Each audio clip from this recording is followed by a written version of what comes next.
At dawn, when the citadel of Aramun still glowed gold beneath the first rays of sun, King Tharion stood upon his balcony, his crown heavy not with jewels but with fear. His strength had begun to wane, his breath had grown thin, and the whispers of succession had become thunder across the kingdom. He had 4 sons, each brilliant, each powerful, each ready to claim the throne. Eldrin, the firstborn, carried the pride of an army within his chest, a brilliant strategist, undefeated on the battlefield. Vaelor, the second, was a scholar whose speeches could move oceans and calm riots. Corin, the third, was neither the strongest nor the brightest in the conventional sense, but he possessed the rare gift of humility. He listened, he learned, and he cared. Darius, the youngest, was bold as wildfire and twice as unpredictable. The kingdom loved all 4, but whenever the king's gaze lingered, it lingered longest on Corin, and everyone knew. The turmoil. Rumors swarmed like locusts. The king favors the 3rd son. The throne will go to Corin. The other princes hid their jealousy behind iron smiles, but in their hearts, storms brewed. When King Tharion finally summoned them to the great hall, the air crackled with tension. The ancient tapestries trembled as if they too anticipated conflict. "My sons," the king said, voice trembling yet firm, "a kingdom cannot be bound by blood alone.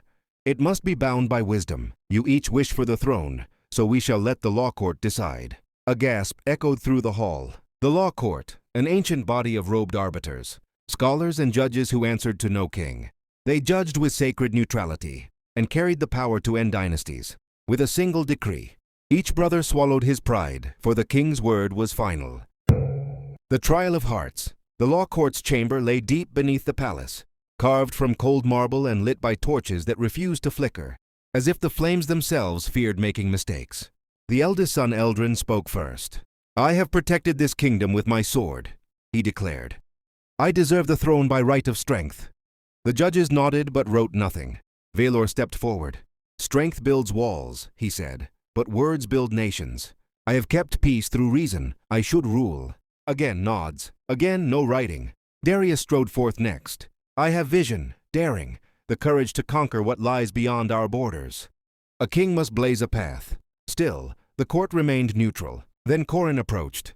He bowed, not to the judges, but to the people gathered behind him, soldiers, servants, farmers, scholars.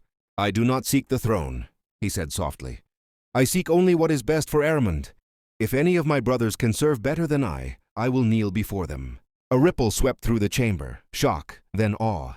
The chief judge finally dipped her quill.